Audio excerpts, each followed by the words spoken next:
那圆柱的厚度就会跟刚刚设定那个的厚度是不一样的，所以你可以设定你的需求。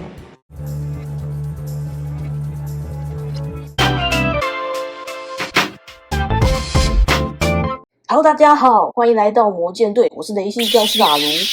我们要来介绍的加工特征是剥壳，那通常会是什么时候会去做一个应用？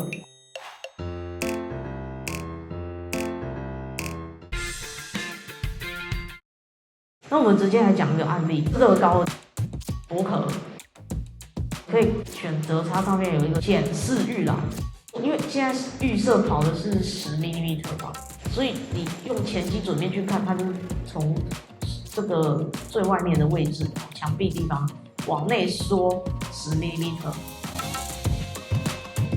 那它会移动进去。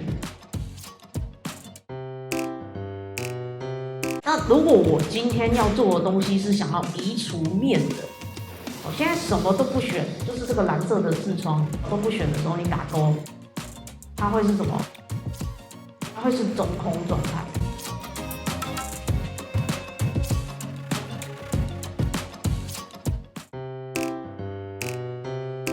但如果我今天呢在上面去选蓝色的框框去选面，比如说这两个面不要了。那它就会帮你把这两个面给移除掉，然后呢，其他的地方那移除面你可以做很多不同的变化，这都没有问题。那也就是说，老师我不想要这两个面，我可能下面行不行？没问题啊。赶快订阅阿卢的频道，跟着阿卢一起迈向雷系建模大师的目标吧。那如果我今天有不等厚的问题呢？比如说我现在这边的尺寸是3mm的厚度，那因为上面会有什么施压什么什么的问题，所以它可能会因为3mm不够厚，所以它的强度呢就会受到考验。那如果你今天设计的产品想要耐用性好一点的，你可以去设定这个不等厚的剥壳。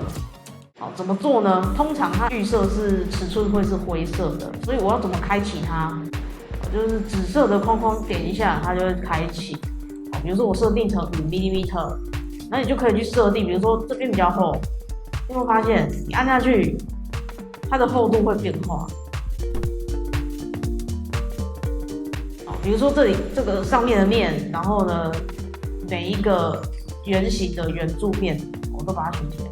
甚至呢，连它侧边的这里都可以选，甚至你旁边你要也可以啊，然后下面也可以啊，可以依照你的产品设计上面的需求去调整，哪里要加厚，就很像医美一样，这个我鼻子想要提一点，然后你就可以用这种方式去帮你去做效果出来。